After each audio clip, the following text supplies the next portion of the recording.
Hello friends, welcome to Shivam education world. दोस्तों, यहाँ पर मेरे पास एक छोटा सा डेटा है समझाने के पर्पज़ से।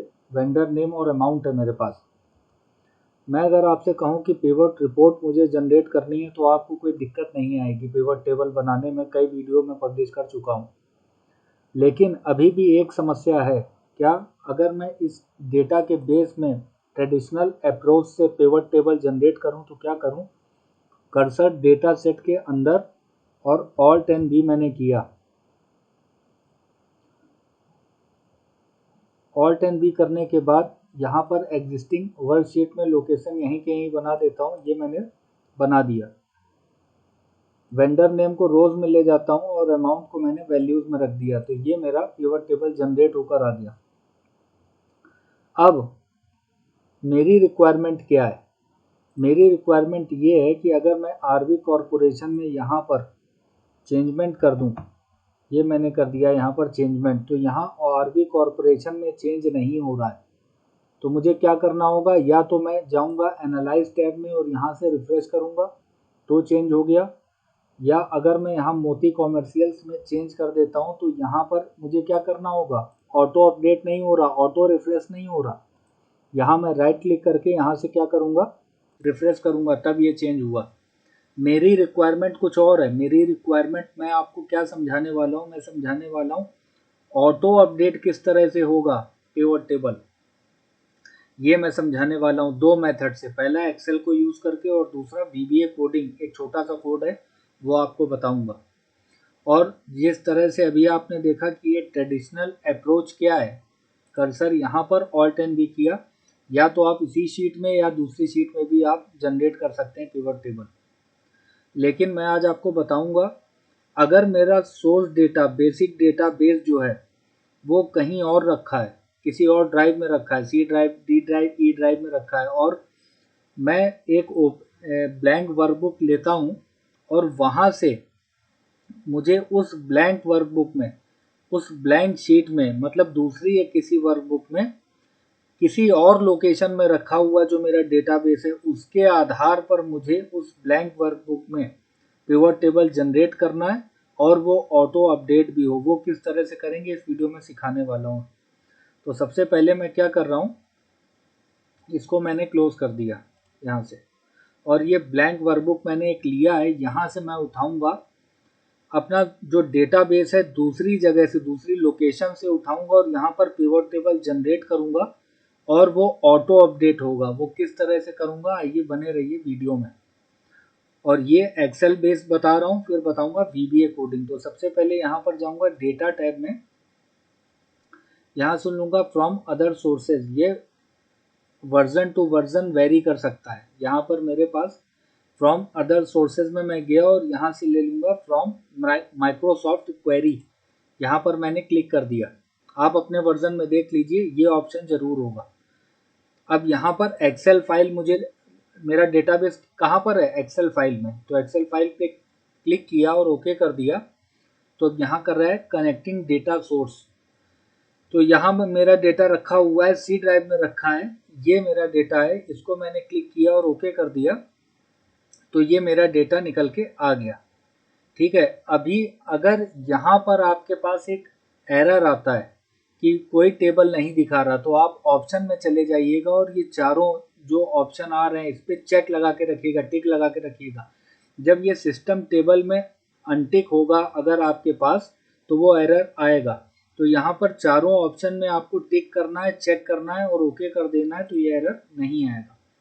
इसके बाद ये जो राइट एरो आप देख रहे हैं, इस पर क्लिक करेंगे तो ये मेरे जो फील्ड हैं यहाँ पर आपको शो हो जाएंगे। फिर नेक्स्ट करेंगे, नेक्स्ट करेंगे, फिर से नेक्स्ट करेंगे। अब return data to Microsoft Excel, view data और edit query in Microsoft query, दो ऑप्शन है। तो मुझे क्या चाहिए? Return data to Microsoft Excel. इस पे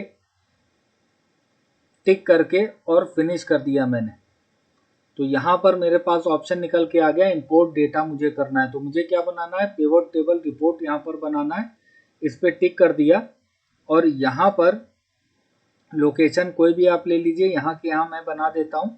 और यहाँ प्रॉपर्टीज में जब आप जाएंगे तो यहाँ पर आपको ऑप्शन मिलेगा रिफ्रेश एवरी, इस पर आप टिक करिए और यहाँ पर मिनिमम 1 मिनट लेगा, इससे कम ये नहीं लेगा, सेकेंड्स में नहीं लेगा। क्यों? क्योंकि अगर मेरे पास बहुत हैवी डेटा है और उसको बार बार मैं एडिट करता हूँ, तो एडिट करने पर अगर सेकेंड्स में है तो वो क्या होगा, शेड्यूल में लग जाएगा, रिफ्रेश तो होगा, लग जाएगा, तो सिस्टम हैंग हो जाता है। इसलिए मिनिमम 1 मिनट होगा, हर 1 मिनट में वो आपका डेटा रिफ्रेश करेगा। और यहाँ पर एक ऑप्शन और है, refresh data when opening the file, इसको भी आप टिक कर सकते हैं अपनी रिक्वायरमेंट के अकॉर्डिंग, कि जब नेक्स्ट डे आप ऑफिस जाते हैं और अपनी फाइल को खोलते हैं तो वो आपका डेटा रिफ्रेश आपको मिलेगा। मैं यहाँ पर इसको टिक नहीं कर रहा हूँ और मैंने इसको ओके कर दिया। और यहाँ पर क्या किया मैंने, यहाँ पर लेके लोकेशन और ओके कर दिया, तो यहाँ पर मेरी पाइवट टेबल जनरेट होकर आ गई। अब वेंडर नेम को रख दिया और अमाउंट को रख दिया। अब यहाँ पर देखिए, जब मैं अपने डेटाबेस में कुछ चेंज करूँगा तो यहाँ पर चेंज होगा कि नहीं, मैं आपको ये दिखाना चाहता हूँ। तो चलिए अपने सोर्स डेटा पे चलते। ये आरबी कॉर्पोरेशन को मैंने 111 कर दिया और इसको सेव कर दिया। तो अब मेरा जो अभी मैंने आपको बताया था आरबी कॉर्पोरेशन, मैंने क्या कर दिया था 111, तो 1 मिनट के अंदर ये रिफ्रेश करेगा। ये देखिए 111 हो गया। रीशेड्यूल होने पर सिस्टम हैंग हो जाता है, इसलिए 1 मिनट मिनिमम होता है।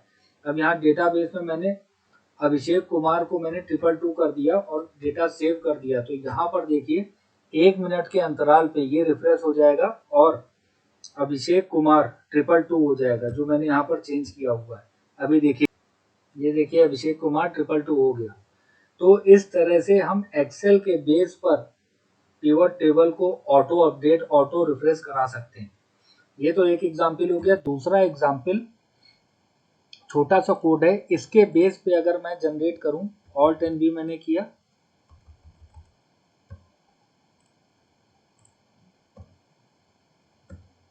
यहाँ पर मैं गया, मैंने किया ऑल्ट एंड बी और मैं न्यू वर्कशीट पे क्रिएट कर देता हूँ और यहाँ पर मैंने ले लिया वेंडर नेम और अमाउंट को ले लिया, ये मेरी पिवट टेबल। अब मैं क्या करूंगा, अपने सोर्स डेटा में गया और यहाँ से या तो आप राइट क्लिक कीजिए, जहां पर मेरी क्या रिक्वायरमेंट है, इस डेटा में कुछ भी चेंज करूं तो यहाँ पिवट टेबल में ऑटो रिफ्रेश होना चाहिए, ऑटो चेंज होना चाहिए, डायनामिक होना चाहिए, ऑटो अपडेट होना चाहिए।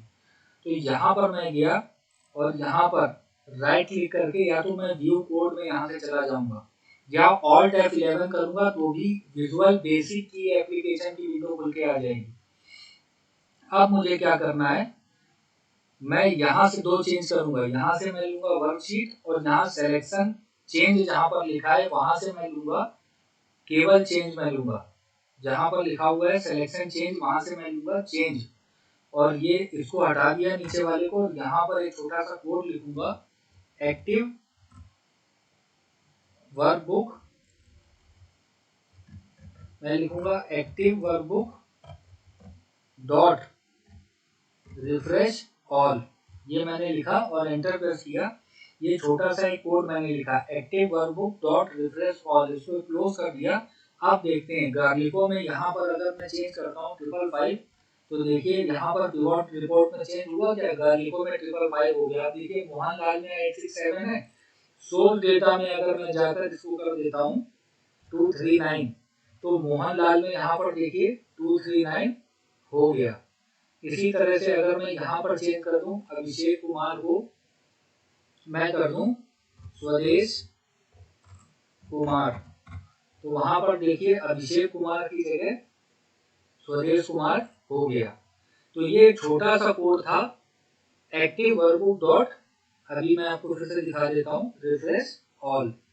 ये देखिए यहाँ पर ऊपर आपको वर्कशीट लेना है, यहाँ पर चेंज लेना है और ये वर्क तब करेगा जब आप इसको मैक्रो इनेबल्ड सेव करेंगे।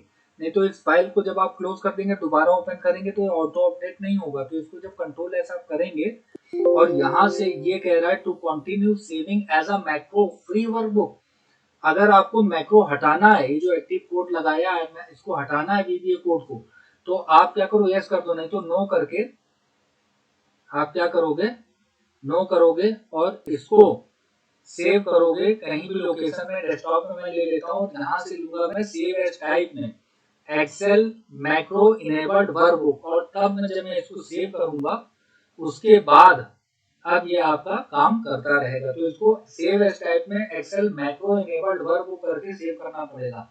अब देखिए अगर मैं मोती कॉमर्शियल्स में कुछ चेंज करता हूं तो यहाँ पर ये चेंज होता रहेगा। ये देखिए चेंज मोती कॉमर्शियल्स में मैंने यहाँ पर लिखा 5698, तो यहाँ पर देखिए 5698 होकर आ गया।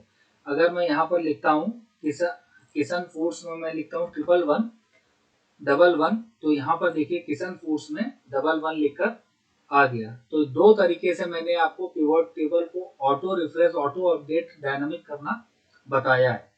तो दोस्तों वीडियो को लाइक करके जाइएगा, ज़्यादा से ज़्यादा शेयर कर दीजिएगा। चैनल को अभी तक सब्सक्राइब ना किया हो तो सब्सक्राइब करके बेल आइकन को प्रेस कर दीजिएगा, क्योंकि अलग अलग लर्नर्स के लिए अलग प्लेलिस्ट में रेगुलर बेसिस में मैं वीडियोस पब्लिश करता रहता हूँ। Thank you friends, have a nice day, take care.